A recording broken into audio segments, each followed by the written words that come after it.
मुंह पर है ताला पड़ा हुआ।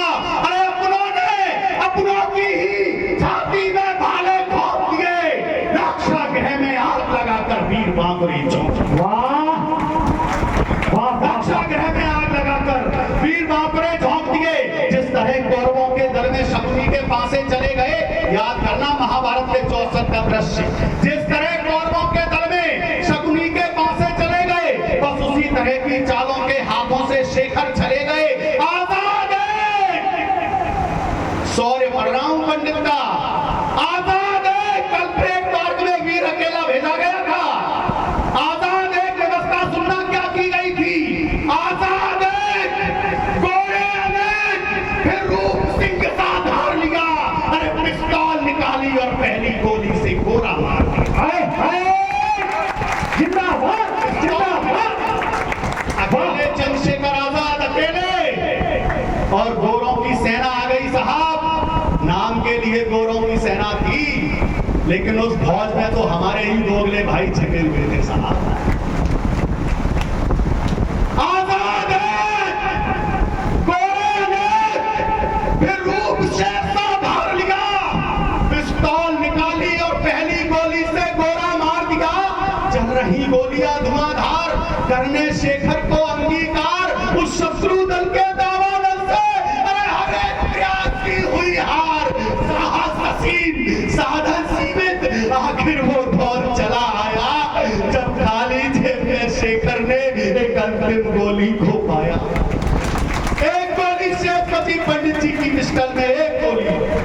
कुछ विद्वान तर्क देते हैं पंडित जी चाहते तो उस गोली से एक गोरे की जान ले सकते थे, लेकिन पंडित जी क्या चाहते थे साहब। चल रही गोलियां धुआंधार, करने शेखर को अंगीकार उस शत्रु दल के दावानल से। अरे हर एक प्रयास की हुई हार, साहस हसीन साधन सीमित, आखिर वो दौर चला आया जब खाली जेब में शेखर ने एक अंतिम गोली को पाया। पिस्तौल धरातल पर धरकर फिर शेखर ने वो काम किया, करबद्ध हुए और मां को चूमा, मेरा अंतिम बार प्रणाम किया। माता मिट्टी, बेटा मिट्टी, अरे मां ने बेटे को मिला लिया। उस अंतिम गोली को शेखर ने अपने ऊपर चला।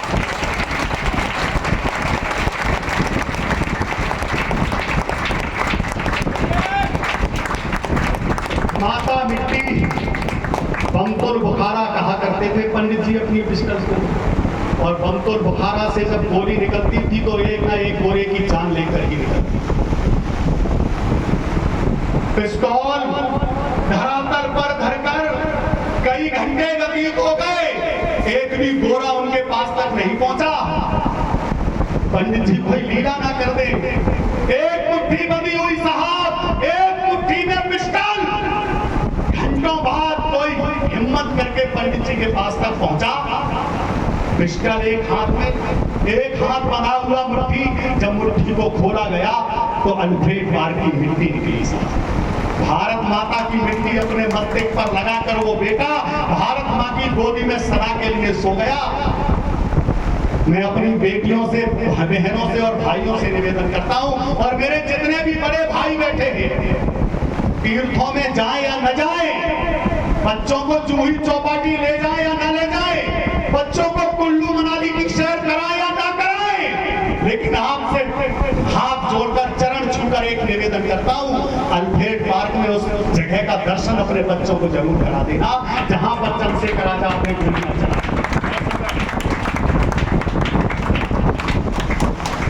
पिस्तौल धरातल पर धरकर फिर शेखर ने वो काम किया, करबद्ध हुए और मां को चूमा, फिर अंतिम बार प्रणाम किया। माता मिट्टी, बेटा मिट्टी, मां ने बेटे को मिला लिया। उस अंतिम गोली को शेखर ने अपने ऊपर चला लिया। आजादी के हवन कुंड में, अंतिम पंक्तियों पर पहुंचता हूं साहब, आजादी के हवन कुंड में आहुति देती प्राणों की अर्जुन जैसा वीर की चिंता जिसे नहीं थी बाणों की, अपने सिर पर आजादी का लेकर के उन्माद गया। पराधीन भारत से शेखर गया किंतु आजाद, वाह वाह वाह वाह वाह वाह, गया किंतु आजाद। उस बहक के दिनकर को वंदन करता हूं। आजादी के अफसाने यदि आजाद नहीं होते तो हम तुम आजाद नहीं। वाह। उस कहते दिनकर को वंदन करता हूँ, खौलते हुए सागर को वंदन करता हूँ, अल्फ्रेड पार्क का कण-कण जिसके यश वैभव का गुणगान करे, उस लोहू के जलधर को वंदन करता हूँ। वाह वाह वाह वाह वाह वाह, इतनी तालियां।